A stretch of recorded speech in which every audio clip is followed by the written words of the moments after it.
Hello friends, આપણી YouTube channel game changing સાયકોલોજીમાં આપ સૌનું હાર્દિક સ્વાગત છે. આજના વિડીયોમાં આપણે જીસેટ સાયકોલોજીના વિદ્યાર્થીઓ અથવા યુજીસી નેટ કે જેઓ સાયકોલોજી વિષય સાથે એક્ઝામ આપવા માંગતા હોય એમના માટે ચેપ્ટર 4 વર્તનના જૈવિક આધારો એટલે કે બાયોલોજિકલ બેઝિસ ઓફ બિહેવિયર અંગેના આપણે જે અગત્યના એમસીક્યુ છે તો એની ચર્ચા કરીશું. જે મનોવિજ્ઞાનમાં વારંવાર પ્રશ્ન પૂછાય છે, પ્રોબેશન ઓફિસરમાં પણ પૂછાઈ શકે છે અને જીસેટ અને યુજીસી નેટ સાયકોલોજીના વિદ્યાર્થીઓ માટે ખૂબ જ અગત્યનો વિડીયો છે.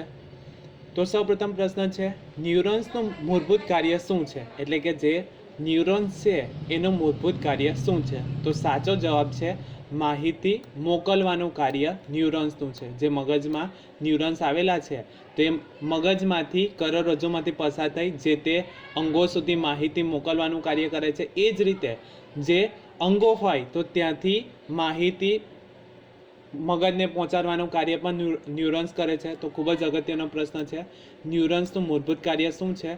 તો ન્યુરોન્સનું મૂળભૂત કાર્ય માહિતી મોકલવાનું છે. એ કોઈ પણ અંગોથી મગજ સુધી પણ પહોંચાડવામાં આવે છે અને મગજોમાંથી એટલે કે મગજમાંથી જે પણ કોઈ સંદેશો મોકલવાનો હોય તો અંગો સુધી પહોંચાડવાનું કાર્ય ન્યુરોન્સ કરે છે. તો ખૂબ જ અગત્યનું છે. ન્યુરોન્સને સામાન્ય રીતે સંવેદનાત્મક ચેતાકોષો સ્પર્શ, ધ્વનિ અથવા તો પ્રકાશ જેવી ઉત્તેજનાઓને પ્રતિસાદ આપે છે. એટલે કે ન્યુરોન્સ જે છે તો એ આપણી સંવેદના છે. તમને ખ્યાલ હશે 5 સંવેદન ગ્રંથિઓ અથવા તો 5 સંવેદન છે આપણા આંખ, કાન, નાક, જીભ અને ત્વચા દ્વારા આપણને સંવેદન થાય છે. તો એની માહિતી પણ મોકલવાનું કાર્ય કરે છે. સંવેદનાત્મક અંગોના કોષોને અસર કરે છે અને તેઓ કરોડરજ્જુ અને મગજને સંદેશો મોકલે છે. જે કહ્યું છે એ અનુસાર ન્યુરોન્સનું કાર્ય માહિતી મોકલવાનું છે. તો જે તે અંગોમાંથી કરોડરજ્જુમાંથી પસાર થઈને મગજને સંદેશો મોકલે છે અને અમુક વખત જે કાર્ય કરોડરજ્જુ પણ કરે છે. ફોર એક્ઝામ્પલ, આપણે સૂતા હોઈએ ત્યારે અમુક જે આપણે કાર્ય કરીએ છીએ તો મગજ ત્યારે આરામની મુદ્રામાં હોય છે. તો એ દરમિયાન જે પણ આપણે કાર્ય કરે છે તો એ કરોડરજ્જુ અદર કરે છે. તો એ અગત્યનું છે. ન્યુરોન્સનું મૂળભૂત કાર્ય માહિતી મોકલવાનું હોય છે. એ જ પ્રમાણે આકૃતિમાં છે તો જે કોષ હોય છે તો કોષના મધ્ય ભાગને અથવા તો કેન્દ્ર ભાગને સોમા તરીકે પણ ઓળખવામાં આવે છે. અહીંથી પણ પ્રશ્ન વારંવાર પૂછાય છે. કોષનો વચ્ચેનો ભાગ અથવા તો મધ્ય ભાગને શું કહેવામાં આવે છે? તો સોમા તરીકે ઓળખવામાં આવે છે. તો આ પણ અગત્યનું છે. ત્યાર પછીનો પ્રશ્ન છે, ચેતાકોષના કોષનું કાર્ય શું છે? તો ચેતાકોષના કોષનું કાર્ય ચેતાકોષનું અસ્તિત્વ જાળવવાનું છે. એટલે કે જે ચેતાકોષ હોય છે એને જાળવી રાખવાનું હોય છે, એટલે કે એને અસ્તિત્વનું હોય છે અને ન્યુરોનલ માળખાને જાળવવાનું કાર્ય ચેતાકોષનું છે. તો અહીંથી પણ વારંવાર પ્રશ્ન પૂછાય છે, કોષનું કાર્ય શું છે? તો ચેતાકોષનું અસ્તિત્વ એટલે કે એને જાળવવાનું છે અને ન્યુરોનલ માળખું જાળવવાનું છે. ચેતાકોષ ચેતાતંત્રનું સૌથી નાનું એકમ છે. અહીંથી પણ પ્રશ્ન પૂછાઈ શકે છે કે સૌથી નાનું એકમ શું છે? તો ચેતાકોષ ચેતાતંત્રનું સૌથી નાનું એકમ છે. વારંવાર અહીંથી પ્રશ્ન પૂછાય છે. ચેતાકોષ જે છે એ ચેતાતંત્ર, અલગ અલગ ચેતાતંત્ર છે અથવા તો ચેતાતંત્રમાં અલગ અલગ એકમો જોવા મળે છે. તો ચેતાતંત્રનું સૌથી નાનું એકમ કયું છે? તો ચેતાકોષ એ સૌથી નાનું એકમ છે.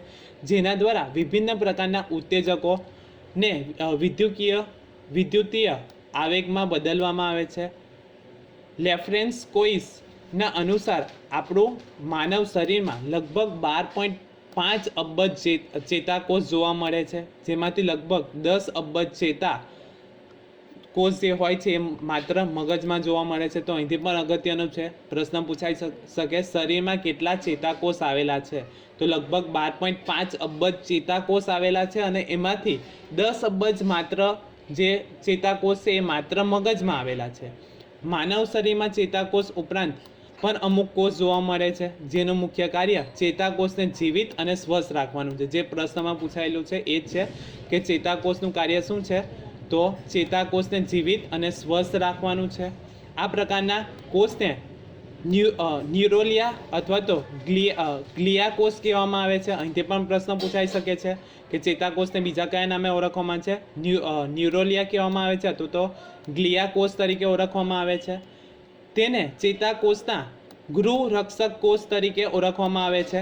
તો અહીંથી પણ પ્રશ્ન પૂછાઈ શકે છે કે કયા નામે બીજા નામે ઓળખવામાં આવે છે, તો ચેતાકોષના ગૃહરક્ષક એટલે કે હાઉસ કીપિંગ સેલ તરીકે પણ એમને ઓળખવામાં આવે છે.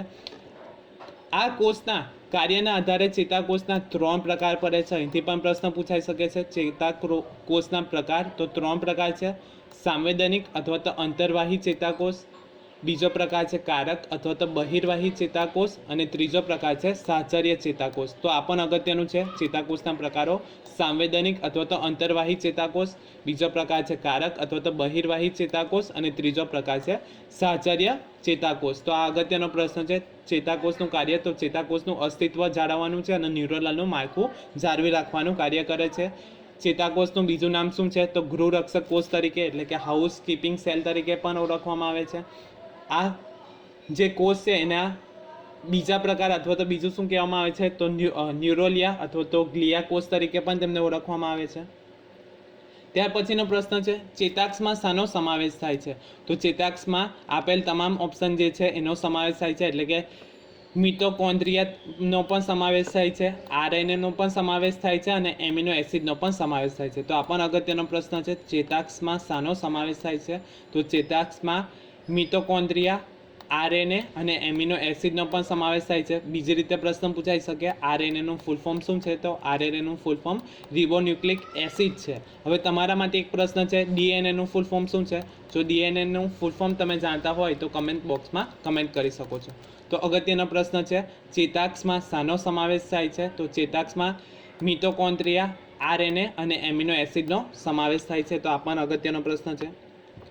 ત્યાર પછીનો પ્રશ્ન છે, ચેતાકોષ કોના દ્વારા રાસાયણિક પ્રસારણ મેળવે છે? જે ચેતાકોષ છે તો એ શાના દ્વારા રાસાયણિક પ્રસારણ મેળવે છે? તો સાચો જવાબ છે ડેન્ડ્રાઇટ્સ જે છે તો એના અનુસાર રાસાયણિક પ્રસરણ મેળવે છે. તો ડેન્ડ્રાઇટ્સ એટલે કે જે આ તંતુઓ છે, છેડાઓના ભાગને શિખાતંતુ કહેવામાં આવે છે, એને ડેન્ડ્રાઇટ્સ કહેવામાં આવે છે. એના દ્વારા એ એક્ટિવ થાય છે અને રાસાયણિક પ્રક્રિયા થાય છે. એના કારણે જે પણ સંદેશોનું વહન થાય છે તો ચેતા તંતુઓ અથવા તો ડેન્ડ્રાઇટ્સ દ્વારા થાય છે.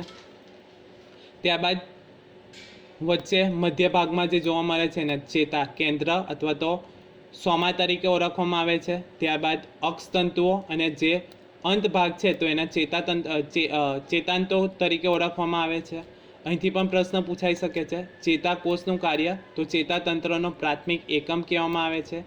ચેતાકોષને ન્યુરોન કહેવામાં આવે છે. અહીંથી પ્રશ્ન પૂછાઈ શકે છે, ચેતાકોષનું અન્ય નામ શું છે?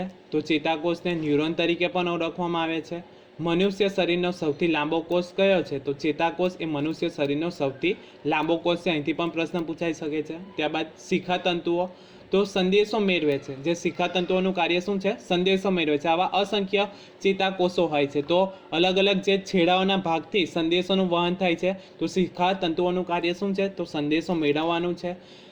કોષનો અગ્રભાગ કહેવામાં આવે છે. જે આકૃતિમાં તમે જોઈ શકો છો, જે પણ કોષ છે તો એનો અગ્રભાગ એટલે કે આગળનો ભાગ જે છે એને શિખાતંતુઓ કહેવામાં આવે છે. ત્યારબાદ છે ચેતોપગમ. તો અગ્ર ચેતાકોષના ચેતાક્ષ અને તેની પાછળના ચેતાકોષને જોડતો ભાગ એ ચેતોપગમ તરીકે ઓળખાય છે. એટલે કે આગળનો ભાગના ચેતાક્ષને અને તેની પાછળના ચેતાકોષને જોડતો ભાગ કયો છે? તો ચેતોપગમ એને જોડે છે. ત્યાર પછીનો પ્રશ્ન છે, એક ડેન્ડ્રાઇટ્સમાં કેટલા સિનેપ્સ હોઈ શકે છે? તો આ પણ અગત્યનો પ્રશ્ન છે. એક ડેન્ડ્રાઇટ્સમાં કેટલા સિનેપ્સ હોઈ શકે છે? તો લગભગ 1000 જેટલા સિનેપ્સ હોઈ શકે છે. તો આ તમારે યાદ રાખવાનું છે. ત્યાર પછીનો પ્રશ્ન છે, લાંબા ચેતાક્ષ શામાં હાજર હોય છે? એટલે કે લાંબા જે ચેતાક્ષ હોય છે એ શામાં હાજર હોય છે? તો મોટર ન્યુરોન્સમાં એ હાજર જોવા મળે છે. તો આ પણ અગત્યનો પ્રશ્ન છે. લાંબા ચેતાક્ષ શામાં હાજર હોય છે? તો મોટર ન્યુરોન્સમાં હાજર હોય છે. મોટર ન્યુરોન્સ તમે જોઈ શકો છો આકૃતિમાં.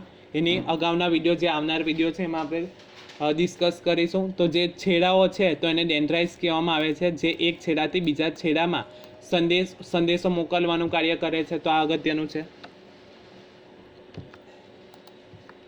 ત્યાર પછીનો પ્રશ્ન છે, યુનિપોલર ચેતાક્ષ એક પ્રદેશમાંથી બીજા પ્રદેશમાં શાખા વગર ક્યાં જાય છે? તો આ અગત્યનો પ્રશ્ન છે. યુનિપોલર ચેતાક્ષ જે છે તો એક પ્રદેશમાંથી બીજા પ્રદેશ શાખામાં વગર ક્યાં જાય છે? તો એનો સાચો જવાબ આપશે સીએનએસ.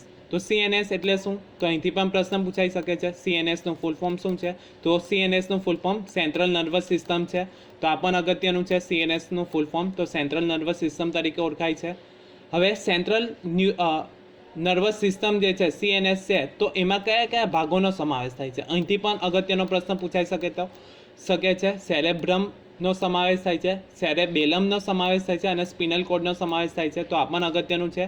CNSમાં કોનો સમાવેશ થાય છે? તો સેરેબ્રમનો સમાવેશ થાય છે, સેરેબેલમનો સમાવેશ થાય છે અને સ્પિનલ કોર્ડનો સમાવેશ થાય છે. તો આ અગત્યનો પ્રશ્ન છે, તમારે યાદ રાખવાનો છે. ત્યાર પછીનો પ્રશ્ન છે, નીચેનામાંથી કયું માઇલિન આવરણનું કાર્ય કરે છે? તો આ પણ અગત્યનું છે. ઇન્સ્યુલેટર જે છે એ માઇલિન આવરણનું કાર્ય કરે છે. તો આ તમારે યાદ રાખવાનું છે કે કયું માઇલિન આવરણનું કાર્ય કરે છે. તો ઇન્સ્યુલેટર જે છે એ માઇલિન આવરણનું કાર્ય કરે છે. ત્યાર પછીનો પ્રશ્ન છે, એક્સોનલ ટર્મિનલ તરીકે ઓળખાય છે. કોણ એક્સોનલ ટર્મિનલ તરીકે ઓળખાય છે? તો ટર્મિનલ બટન જે છે એ એક્સોનલ ટર્મિનલ તરીકે ઓળખાય છે. અને અંતિમ પ્રશ્ન છે, ન્યુરોટ્રાન્સમીટર રિલીઝ થાય છે. તો શામાંથી રિલીઝ થાય છે? તો સિનેપ્સમાંથી ન્યુરોટ્રાન્સમીટર રિલીઝ થાય છે. આ પણ અગત્યનો પ્રશ્ન છે. ન્યુરોટ્રાન્સમીટર જે છે એ શામાંથી રિલીઝ થાય છે? તો સિનેપ્સમાંથી રિલીઝ થાય છે. આશા રાખું છું કે તમને આ વિડીયોમાં સમજ પડી ગઈ હશે. અને જો તમને આ વિડીયો પસંદ પડ્યો હોય તો વધુમાં વધુ લાઇક કરો, શેર કરો અને અમારી ચેનલને સબસ્ક્રાઈબ કરો. Thank you.